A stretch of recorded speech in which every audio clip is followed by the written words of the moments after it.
I had to read it twice. I could not believe my eyes after I read what Jerome Powell said about gold.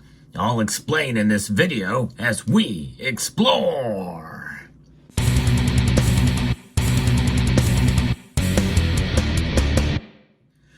You know, there's a certain fundamental understanding of different asset classes out there, and this is why I'm a little bit shocked after reading what the Federal Reserve Chair said about gold.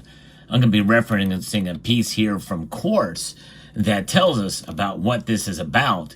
But before we get to that, first I want to let you know that I do the latest news in the world of precious metals and analysis.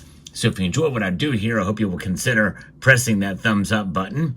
But this story takes the cake. After reading what Jerome Powell said here and what he said in this interview, while cryptocurrency fans like to float Bitcoin as a possible replacement for the US dollar, Federal Reserve Chair Jerome Powell doesn't quite see it that way. And I don't think it's going to replace the dollar anytime soon either. So we do agree there. But the comparison he makes, I think, is quite astonishing and alarming and quite frankly, I think, rather stupid.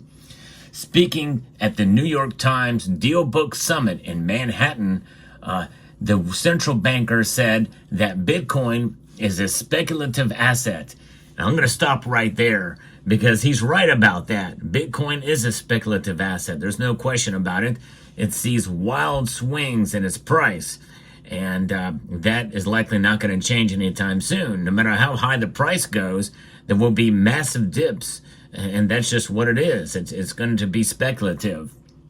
But then he says that it's a speculative asset like gold, rather than something comparable to a currency.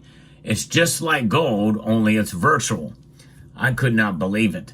Powell said, people are not using it as a form of payment or as a store of value. Well, I beg to differ there strongly, Mr. Powell.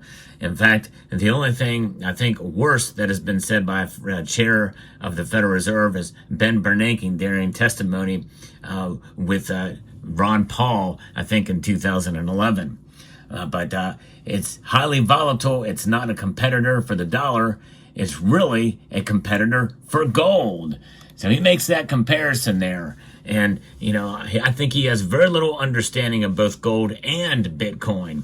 And, you know, Bitcoin is a relatively complex asset, but it does require a lot of energy, not only to create, but to also transact in it. In other words, to be able to use it as a form of payment and or to be able to use it to buy it and sell it. That is very much true, and that's part of the value is that, you know, it is based off of the energy. Energy is sort of what backs it up, I guess you would say. But essentially, it's ones and zeros, just like any other digital asset. And its value in and of itself is really much non-existent because it doesn't have anything tangible to grapple onto. It's just the amount that the fact that there's 21 million and that's it. And they're betting on that. But of course, you know, with the blockchain and the technology behind it and the ledger system that we have and the crypto part of the world's most popular cryptocurrency, well, many people feel that it is pretty secure, at least for now. But that very well could change as quantum computing becomes more popular, and of course as the system itself works to try to fight against that.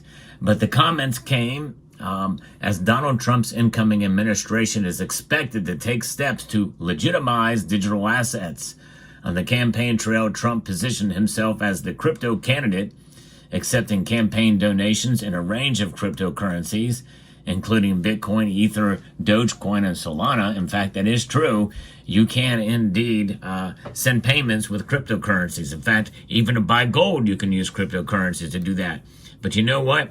Donald Trump has actually accepted payment in gold as well to rent out his building to APMEX, a major bullion dealer. So that's pretty intriguing.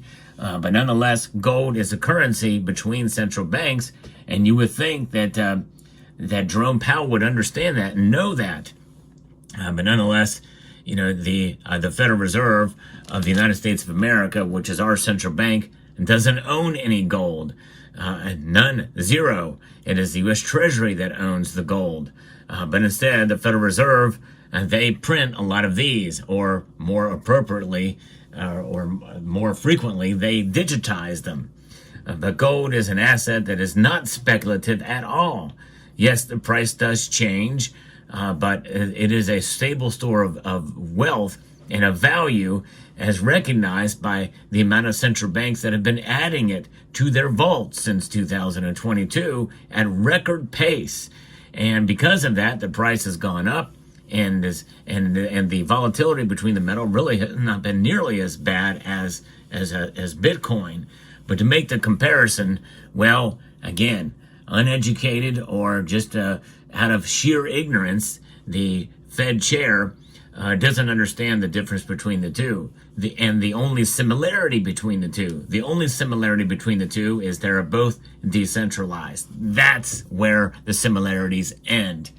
But nonetheless, it is interesting. Now, at that Bitcoin conference in July, then candidate Trump vowed to set up a national Bitcoin reserve, reaffirming his stance that the U.S. must emerge as a crypto capital and superpower in the world, or face competition from other economic powers like China. And I certainly understand that, and I don't have anything really against that too much, except I don't think we should use taxpayer money to make that happen. We already have plenty of cryptocurrencies, including Bitcoin, that have been seized in criminal investigations. I think that's kind of where it should end. Or if they do buy any more, I think it should be out of essentially savings from cutting other departments and the like, and really kind of limit that, because again, it is very much speculative, no question about that. I think that is in part of what is leading to Bitcoin's rise in price. But think about it. The nation of the United States owns the most gold in the world, 8,133 tons, if you believe the reports, if you believe that it is actually there. And so that should be a good precipice for people having gold in their portfolio. And the central banks own gold, we should too. Be your own central bank. And that's essentially what's happening when you have gold as part of your portfolio. And so this is why I'm a strong believer in it. And the thing is this has been a notion since way before 2009 when Bitcoin was conceived. Bitcoin is a very new asset. It's gone wild. It has gone crazy. It is highly speculative, and nothing wrong with people having Bitcoin. But Jerome Powell is wrong here in that comparison. Virtual gold is what he calls it.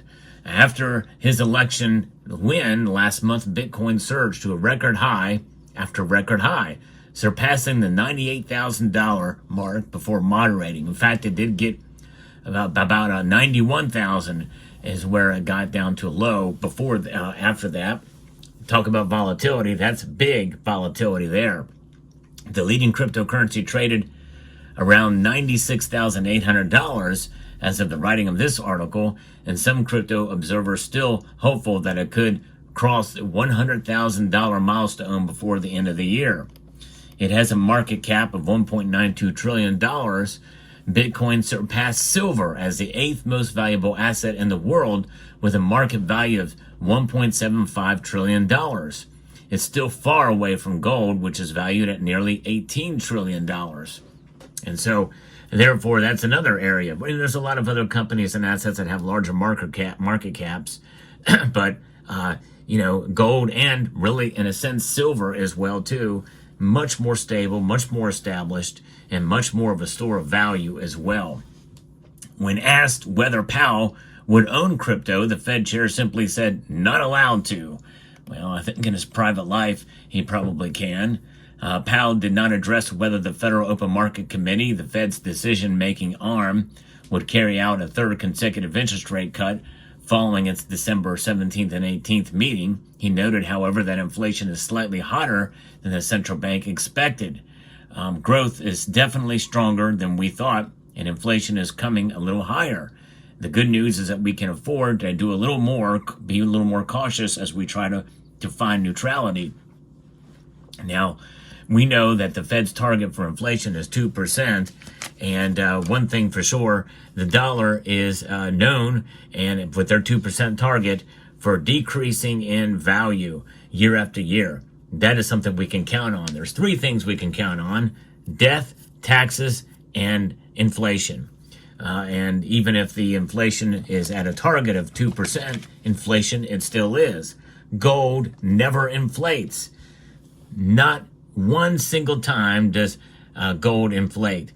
Unless they were to mine that asteroid or take that huge deposit out of China that they say is and just bring it to the ground immediately, that's not going to happen with gold.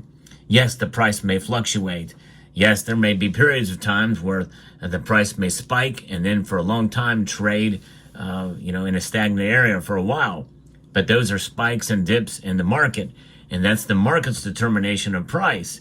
But we understand the value of gold, which transcends price, and in the end, both gold and, by association, silver as well, will go up in price, and as a way to combat and reflect the inflation that we see in the United States. That's been proven. If you look through charts over the long period of time, gold does protect against inflation, and silver does too. But gold especially is the ultimate safe haven asset.